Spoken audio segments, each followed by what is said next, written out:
निर्भय बनो गद्य उपन्यास के लेखक फणीश्वरनाथ रेणु बिहार के पूर्णिया जिले के औराही हिंगना गांव में हुआ था।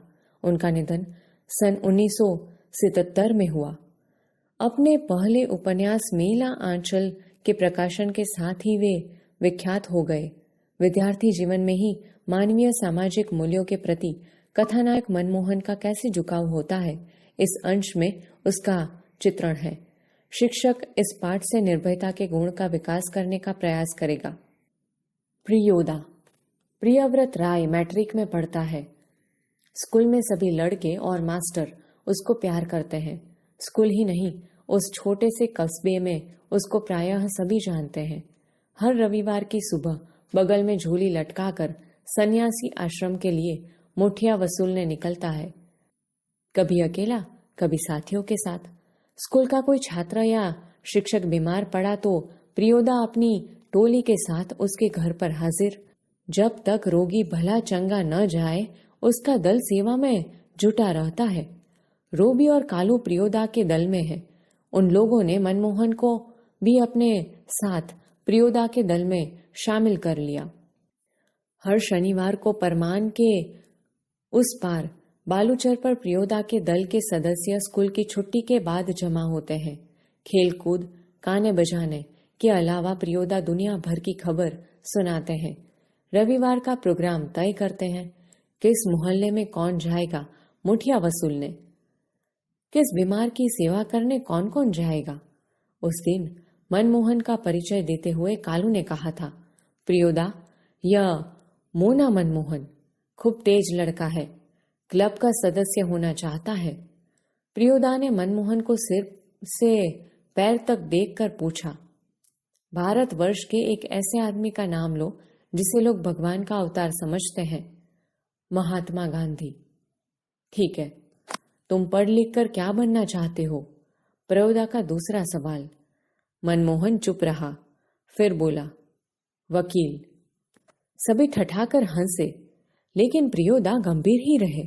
बोले, ठीक है, बीमार लोगों की सेवा करना जानते हो? सीख लेंगे। शाबाश, यदि रोगी हैजा से पीड़ित हो? मनमोहन चुप रहा, क्योंकि हैजा के नाम से ही उसे डर लगने लगता था। गाना जानते हो? जी। तैरना? जी नहीं।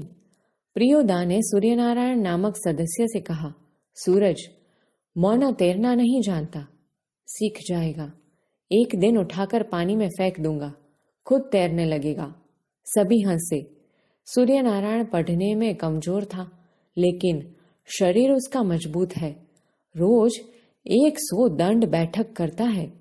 उसके साथी सूरज पहलवान कहते हैं उसको। दल के सदस्यों को तैरना सिखलाना उसी का काम है। उस दिन सभी ने नए सदस्य मौना यानी मनमोहन से गीत सुनने की इच्छा प्रकट की। मनमोहन पहले लजाया, किंतु जब प्रियोदा ने आग्रह किया तो उसने खखार कर गला साफ किया। कौन गीत गाए वह? उसने शुरू किया, राम रहीम न जुदा करो भाई, दिल को सच्चा रखना जी। गीत समाप्त होने के बाद प्रियोदा बोले, वाह, बहुत मीठा गला है तुम्हारा। कालू, तुम प्रभात फेरी वाले दोनों गीत मोना को सिखा देना। सूरज पश्चिम की ओर झुक गया। बालूचर पर लाली उतर आई। परमान की धारा पर डूबते हुए सूरज की अंतिम किरण झिलमिलाई। पखेरु दल बांधकर बांस वन की ओर लौटने लगे। प्रियोदा के दल के सभी सदस्य पंक्ति बांधकर लौटे। पुल के पास एक गाड़ीवान तन्मय होकर गीत गा रहा था। भोला गरीबक दिन पहिया हरब, भोला गरीबक दिन। सूरज ने भी उसी सुर में सुर मिलाकर गाना शुरू किया। एक टाजे लोटा छल, बेटा छल 3 पनिया पिबेत काल, लोटा लेलक छिन। कृत्यानंद झा ने कहा, विद्यापति की लाचारी है। लाचारी? लाचारी ट्रंठाए। बालूचर के उस पार से किसी ने फायर किया। एक पखेरु बालू पर गिरकर छटपटाने लगा। उसका झोड़ा वकील होकर बहुत देर तक रोता रहा। मटमीले अंधकार में एक अर्दबली नूमी आदमी दौड़ा हुआ आया और मरी हुई चिड़िया के डैने को पकड़कर चिल्लाया, मिल गया हुजूर। इब्राहिम बोला, सब डिप्टी साहब का अर्दली है, साला भारी खचड़ा है। प्रियोदा के मुंह से अचानक निकला, होल्ड। तब इब्राहिम को अपनी गलती का एहसास हुआ। दल का नियम है, कोई सदस्य किसी किस्म का अपशब्द या गाली मुंह से नहीं निकालेगा। इब्राहिम ने तुरंत सिर झुकाकर दल के नायक प्रियोदा और सदस्यों से माफी मांगी। बात यह है कि साले ने सभी हंसे। प्रियोदा ने गंभीर होकर कहा, इब्राहिम, यह तुम्हारी 8वीं गलती है। 10 होते ही हम तुम्हारे साथ नहीं रहेंगे। इब्राहिम ने पूछा, लेकिन सरकारी अफसरों को गाली देने में क्या हर्ज है? तुम्हारा मुंह खराब होगा, उनका कुछ भी नहीं बिगड़ेगा। मगर वे जो गाली देते हैं, वे ही क्यों, बहुत लोग गालियां बकते हैं। नहीं प्रियोदा, आप इब्राहिम को नहीं समझा सकिएगा। वह महीन बात देरी से बूझता है, मैं समझा देता हूं।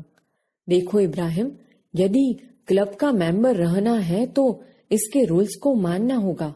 नियम है कि कोई सदस्य आपस में बातचीत के सिलसिले में भी कोई खराब शब्द नहीं बोलेगा। जानते हो ना? बस बात खत्म। सहुआइन धर्मशाला के पास आकर सभी ने एक दूसरे से विदाई ली। कालू ने कहा, मोना, तू रास्ते में डरेगा, मैं जानता हूं, चल मैं पहुंचा दूं। प्रयोदा ने कहा, मोना डरता है? मैं उसे पहुंचा दूंगा, तू घर जा कालू। रास्ते में प्रियोदा चुप रहे। एक सुनी जगह पर आकर रुक गए। सड़क के दोनों ओर बड़े बड़े पीपल के पेड़, दोनों ओर बहुत दूर तक खंडहर और मैदान। पास में एक उजड़े हुए मकान की ओर इशारा कर प्रियोदा ने कहा, जानते हो, इस घर में कभी मुर्दों की चीरफाड़ होती थी। पोस्टमार्टम हाउस था यहाँ, इसलिए लोगों को डर है कि आसपास के पेड़ों पर भूत पिशाच किलकिल करते रहते हैं। मैदान में प्रेतनियां नाचती है, संतालियों की तरह झुंड बांधकर। क्यों, डरने लगा? अकेले यहां आ सकते हो? जी नहीं। प्रियोदा हंसे, बोले, देख मोना, भूत प्रेत ऐसे आदमी को कभी नहीं तंग करता जो 10 काम करता हो। तुम्हारी उम्र में मैं भी डरता था। मेरे गुरु महाजन ने मुझसे हंसकर कहा था कि 10 का काम करने वाला तो खुद भूत होता है, उसको भूत क्या कर सकता है। चलो शुरू करो। तो वह गाना राम रहीम ना, मनमोहन गाने लगा, राम रहीम ना जुदा करो भाई, दिल को सच्चा रखना जी ई।